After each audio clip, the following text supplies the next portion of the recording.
Quais fundamentos teóricos podem auxiliar na construção de uma didática do ensino técnico? Para responder a esta pergunta, neste episódio vamos tratar das definições sobre didática e seus componentes. Abordaremos os princípios norteadores da educação profissional e discutiremos alguns aportes teóricos que explicam a especificidade do saber técnico. Entre eles, a taxonomia de conhecimentos de Merrill e o modelo interacionista de construção do conhecimento. Bom, se o nosso objetivo é definir elementos para uma didática do ensino técnico, primeiro temos que definir melhor o que se entende por didática.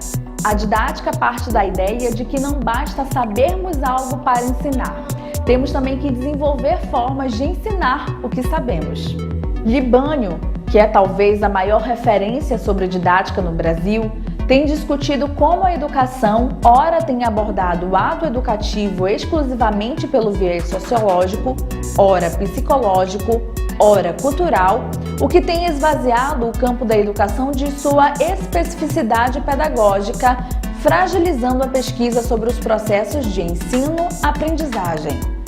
Esse autor define a didática como a teoria do ensino, sendo uma das disciplinas pedagógicas que, como tal, abrange as discussões quanto aos objetivos, os conteúdos, os métodos e as condições do processo de ensino e aprendizagem. Os conteúdos representam os conhecimentos historicamente sistematizados na atividade humana na relação com o ambiente natural e social. Os métodos são orientados por objetivos e realizados por ações que exigem a utilização de meios. Essas ações são realizadas pelo professor e pelo aluno. Ações de aprender pelo aluno que de maneira ativa assimila a matéria e constrói capacidades e habilidades. E pela ação de ensinar, em que o docente media o contato do aluno com a matéria. Os objetivos e as condições que possuem dimensões macro e microeducacionais conformam o processo de ensino e aprendizagem.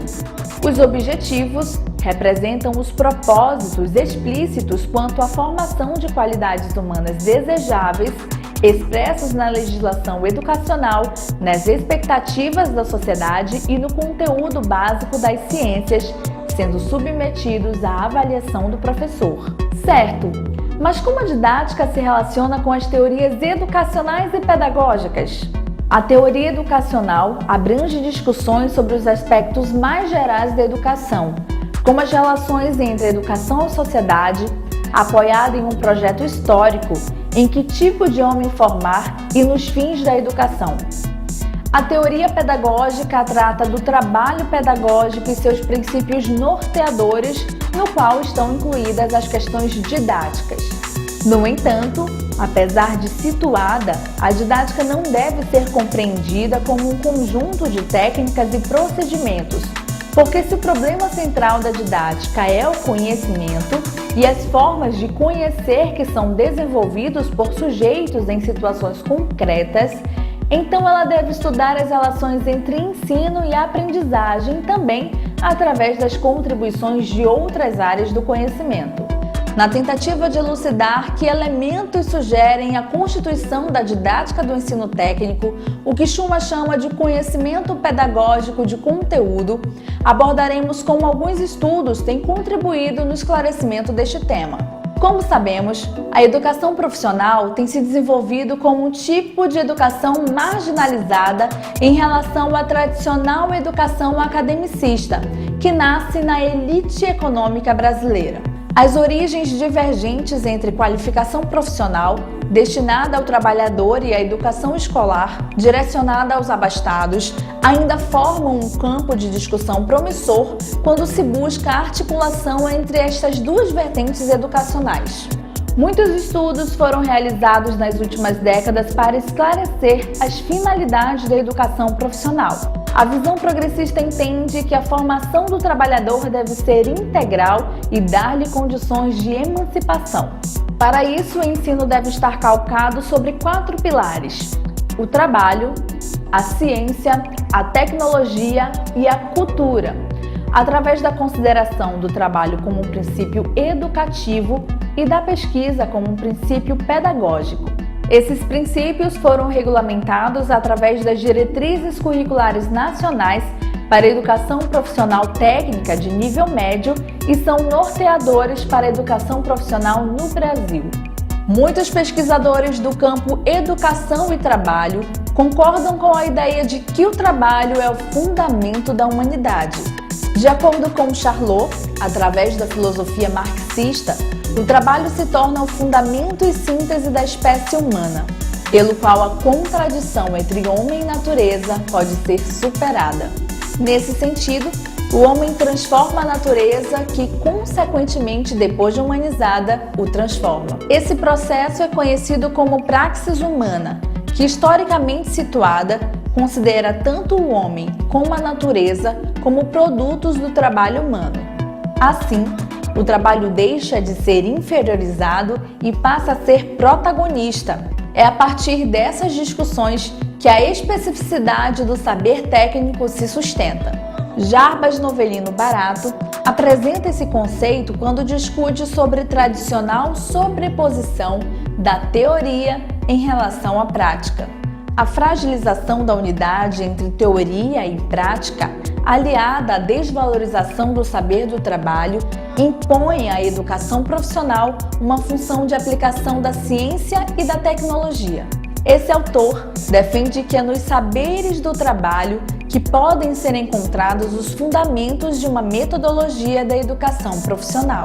Para isso, deve ser abandonada a dicotomia teoria-prática e assumido o sentido que a obra tem como orientador da atividade. Essa forma de compreender o ensino através do par teoria e prática acaba orientando as ações didáticas no ensino técnico. Vamos ver se isso é tão comum assim?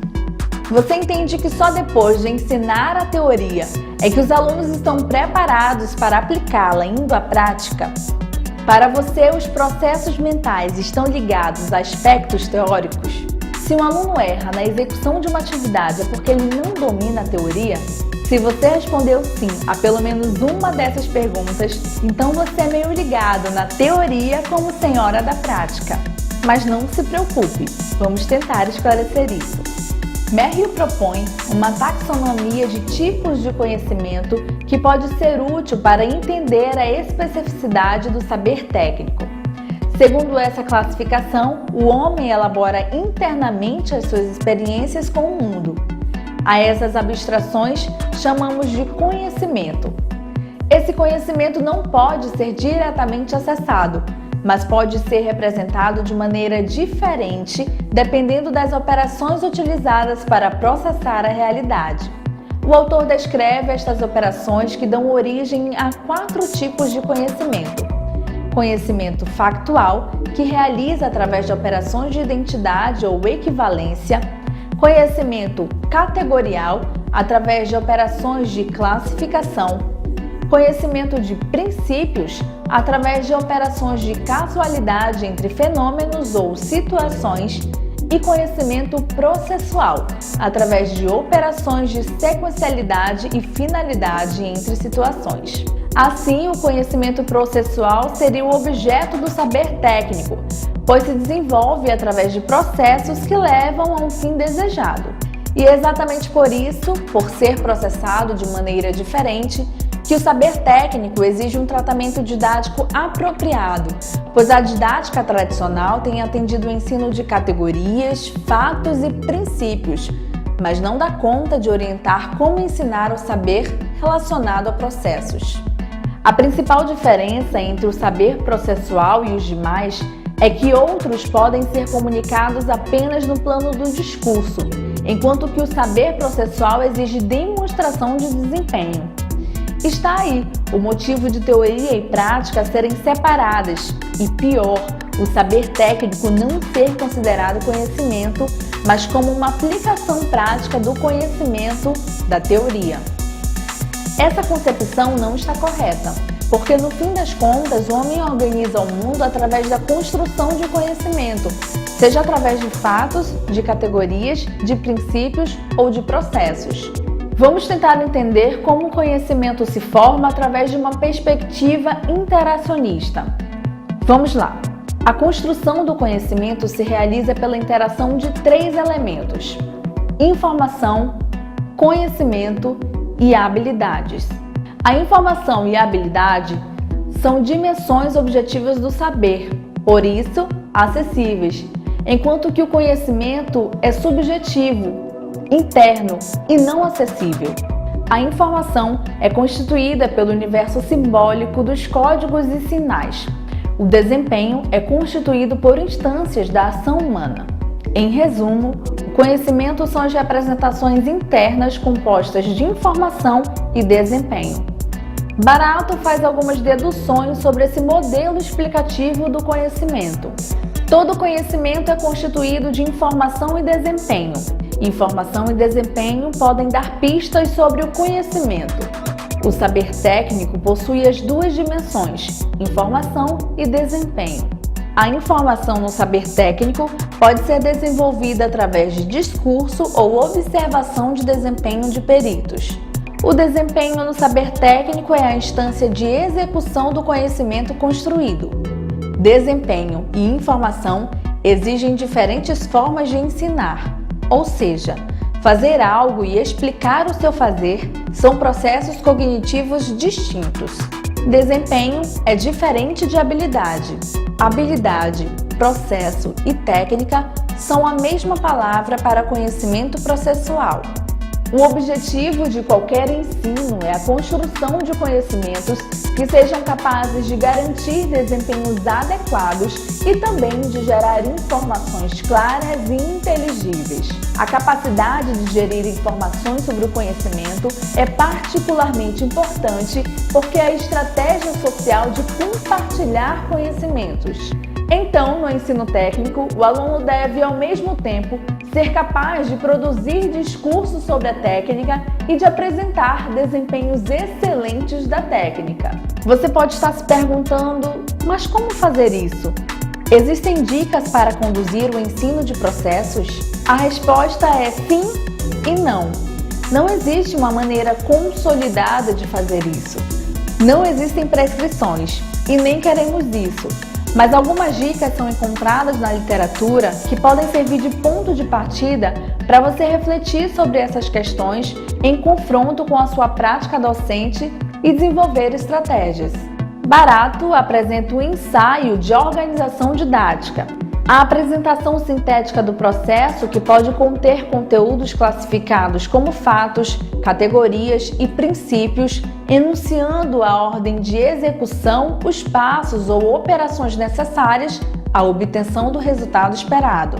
Análise de cada um dos passos ou operações, demonstração do perito completa e comentada, organização da praticagem dos aprendizes, proporcionando oportunidades de exercitação da técnica tantas vezes quantas forem necessárias ou dentro de um limite indicado pela experiência.